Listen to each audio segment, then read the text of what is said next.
Ei gente, tudo bem? Tô aqui hoje para apresentar um quadro novo do canal, que é o quadro Resenha dos Livros da Bíblia. Eu sempre via muitas pessoas assim, colocando resenhas de livros que tinham lido. Eu também gosto muito de ler livros, tenho lido alguns e só trouxe até agora uma resenha de livro no canal, pretendo trazer mais. Mas aí eu parei, pensei e falei, poxa, por que não fazer uma resenha dos livros da Bíblia, né? Falar a respeito dos livros da Bíblia. Então eu vou trazer aqui nesse quadro semanal, sempre um livro da Bíblia, né? Por semana. Então é bom porque isso me incentiva a ler cada livro na ordem durante uma semana. Então começando de Gênesis, terminando em Apocalipse. Vou tentar fazer tudo isso ainda esse ano. São 66 livros na Bíblia, então teria que ser 66 semanas para isso tudo. E até o final do ano a gente não tem 66 semanas, tem um pouquinho menos. Então, algumas semanas, alguns livrinhos pequenininhos, assim, tipo dos profetas menores, algumas cartas, eu vou colocar 2 vezes, certo? Sempre aos domingos, por volta de 11 horas da manhã, eu estarei lançando aqui no canal um livro de resenha do livro bíblico. Então, esse domingo, hoje, vocês estão vendo Gênesis, no próximo Êxodo, depois Levítico e assim sucessivamente até o Apocalipse. Vamos começar então. Livro 1 da Bíblia, livro de Gênesis. Gênesis, que significa princípio, começo. O primeiro versículo do livro de Gênesis é aquele: no princípio criou Deus os céus e a terra era sem forma e vazia, e o Espírito de Deus se movia sobre a face das águas. Então já dá para perceber que logo nesse primeiro momento o livro de Gênesis trata exatamente do começo, do início da humanidade, do início da criação do mundo. Quanto à autoria do livro de Gênesis, ela foi atribuída a Moisés, sendo que Moisés, ele viveu muito depois disso tudo que está colocado no Gênesis. Então acredita-se que Moisés fez o quê? Assim como, por exemplo, a minha bisavó contou uma história para minha avó, que a minha avó contou para minha mãe, que a minha mãe me contou, e essa história foi passada de geração em geração, acredita-se que Moisés tenha feito isso, tenha reunido histórias do povo que ele ouvia, que foram passando de geração em geração, além de outros relatos. A escrita era muito utilizada, então, de repente, alguns outros livros, né, pergaminhos da época, ele utilizou para poder montar todas essas informações e trazer o livro de Gênesis como nós conhecemos. Sem contar na revelação do próprio Deus, né, gente? Porque diversas vezes a gente vê que Moisés subia aquele monte e ficava 40 dias lá junto com Deus, assim, em intimidade total. Deus escreveu para ele, né, os 10 mandamentos, deu para ele na tábua. Ele foi o único homem relatado na Bíblia que viu Deus, mesmo que fosse, assim, pela fenda da rocha, né, como um vulto passando, mas a intimidade dele com Deus era muito, e a Bíblia deixa isso claro pra gente. Então, com certeza aí também a gente vê que houve a inspiração de Deus para que ele pudesse fazer esse livro. Quanto à data em que foi escrito, acredita-se que foi de 1440 a 1400 a.C., mais ou menos nesse período, que foi o período que Moisés viveu. Tentando resumir o livro de Gênesis, pode-se dizer que ele é dividido em 2 partes. Uma que vai do capítulo 1 até o capítulo 11, até metade do capítulo 11, que é a parte da história primitiva do mundo, do povo, da humanidade, e a outra do capítulo 11 até o capítulo 50, que fala mais sobre os patriarcas, né? A história de personagens importantes que foram chave para o cristianismo. Então, do capítulo 1 até o capítulo 11, a gente vê relatos sobre a criação do mundo, a criação do homem. Fala também sobre o 7º dia, né, que Deus descansou, contemplou a criação. Temos a história de Adão e Eva no paraíso, o engano, quando entrou o pecado na humanidade, né, no coração deles, quando eles saíram do jardim do Éden, seus filhos, aquela história de Caim e Abel. Também entra aí, pouco depois, né, a situação do dilúvio da Arca de Noé, em que Noé foi avisado por Deus e construiu a arca para que pudesse salvar a espécie, né, dos animais e a espécie humana também. E depois da Arca de Noé, ele entra na parte da Torre de Babel também. E aí ele já começa no capítulo 11 falando da história dos patriarcas, o chamado de Abraão. E aí os protagonistas do livro de Gênesis são Abraão, Isaac, Jacó e José. Eu vou tentar falar bem resumidamente aqui um pouquinho de cada, até porque eu acredito que você já conhece a história, mas se você não conhece, estão todas lá na Bíblia, você pode conferir. A história de Abraão a gente vê em Gênesis do capítulo 11 até o capítulo 20, que fala desde o chamado de Abraão, quando Deus chegou para ele e falou: Abraão, sai da sua tenda, sai da tua terra, da tua parentela, para uma terra que eu vou te mostrar ainda. E aí Abraão saiu da terra dele, com a família dele, com as coisas que ele tinha, e foi para uma outra terra que Deus ainda ia mostrar. E aí Abraão chegou até ali próximo de Canaã, e Deus fez promessas a ele, né? Que nele seriam benditas todas as famílias da terra, que ele seria um pai de uma grande nação.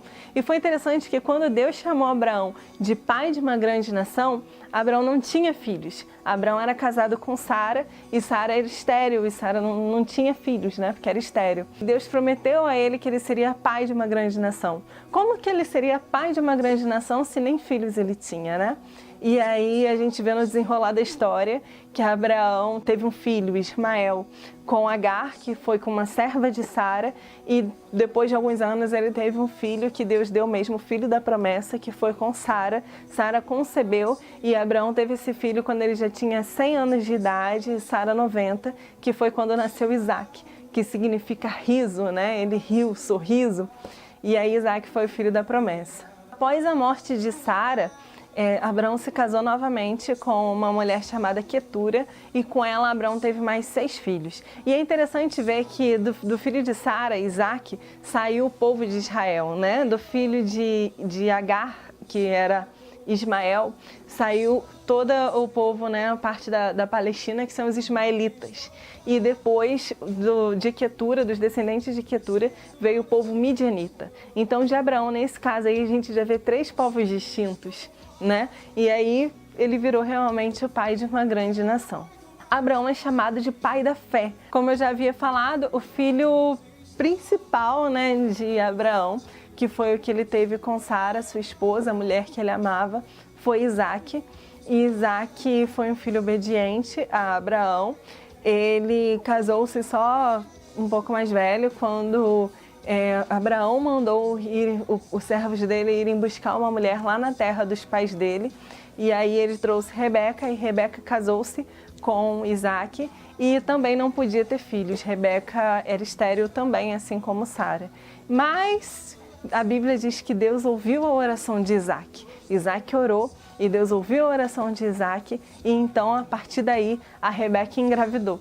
E depois que ela engravidou, ela deu origem a 2 filhos, ela teve 2 filhos, Jacó e Esaú. O primeiro que nasceu era Esaú, e Esaú, a Bíblia diz que ele era bem peludo, e ele era chegado à caça e tudo mais. Jacó já não tinha tanto pelo, Jacó era um menino.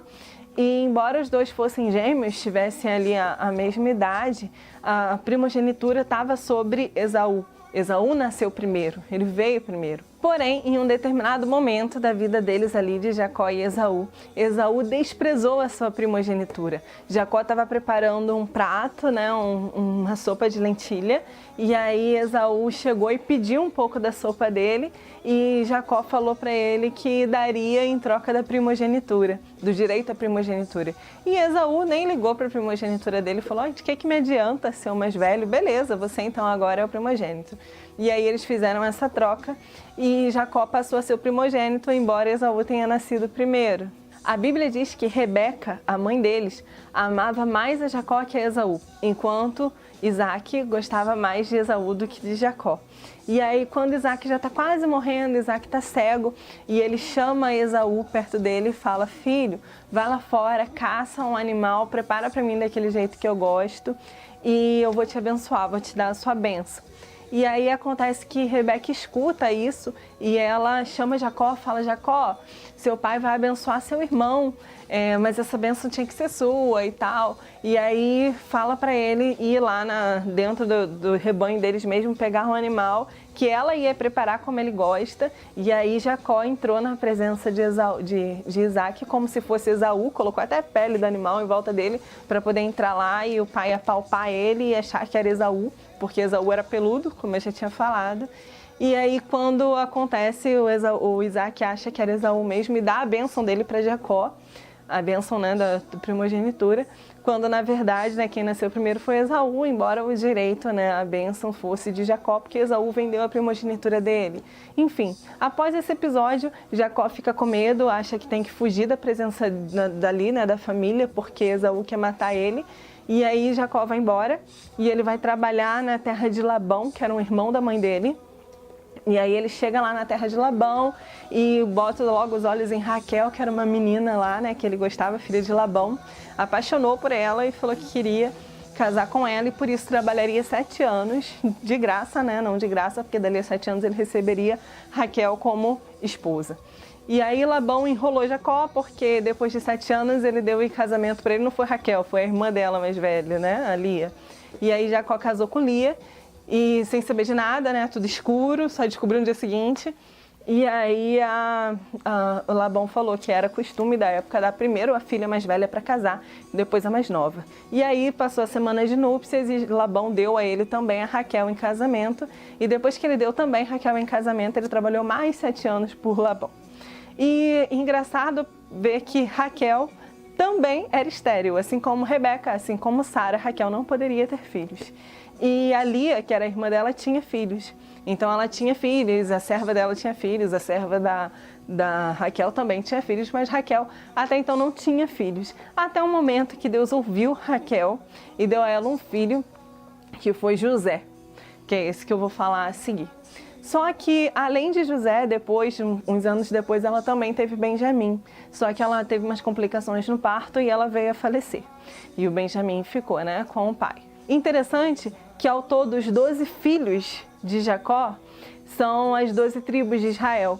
Quando ele estava para falecer, ele abençoou cada um dos filhos dele, cada um deles recebeu uma porção de terra, e aí o nome dos 12 filhos, não é bem o nome dos 12 exatamente, porque não tem tribo de José, por exemplo, porque José, na verdade, recebeu porção dobrada, que são o nome dos filhos de José, que são Manassés e Efraim. São as chamadas as 2 meia-tribos. E a tribo de Levi não tinha herança. Ela vivia para manutenção, né, do templo, do serviço do Senhor. E aí vem a história de José. José, como era o filho, né, até então o único filho de Raquel, que era a mulher que Jacó realmente amava, ele era o filho preferido de Jacó. E aí Jacó cuidava dele diferente, deu a ele uma túnica colorida e tal, ele era o preferido do papai. E teve um momento que José começou a se achar demais e ter alguns sonhos, e nos sonhos dele sempre os irmãos dele, o pai, estava todo mundo se dobrando diante dele. E aí os irmãos ficaram com muita raiva dele e levaram e resolveram matar ele, depois ficaram com pena, em vez de matar, venderam ele como escravo para o Egito. E aí José foi trabalhar no Egito. É interessante ver que José, ele era como se fosse assim um líder nato. Onde ele chegava, ele liderava. Então ele chegou lá no Egito, na casa de Potifar, e ele virou como se fosse assim o servo que cuida de tudo de Potifar. Depois ele foi colocado na prisão e lá na prisão ele virou assim como se fosse até um trabalhador da prisão. O próprio carcereiro deixava tudo por conta de José, porque ele já tinha isso de liderança. Até o momento em que 2 pessoas que estavam presas tiveram sonhos e José interpretou os sonhos e o que ele interpretou realmente aconteceu.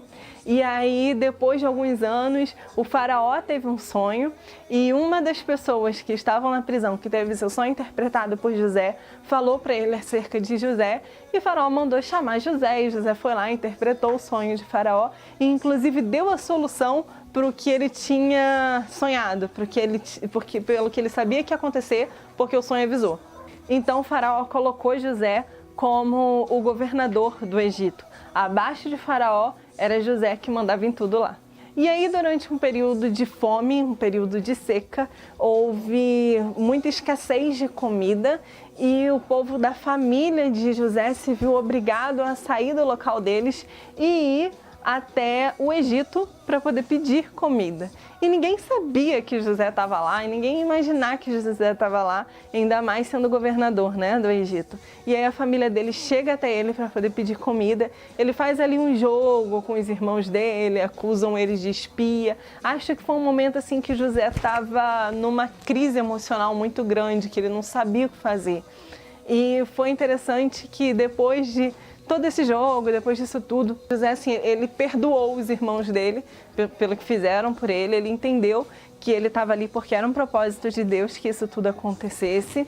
E aí José, a Bíblia diz que ele chorava amargamente, que toda a terra do Egito ouvia os gritos de José, do quanto que ele chorava ao estar ali em contato novamente com seus irmãos, com seu pai. E aí ele traz todo o povo da família dele para habitar na terra do Egito. Não sabia ele que depois de muitos anos que ele morreria, né, o povo dele seriam feitos de escravos no Egito, que é a terra que ele levou para abrigar eles ali, né? E o livro de Gênesis acaba depois de contar essas histórias.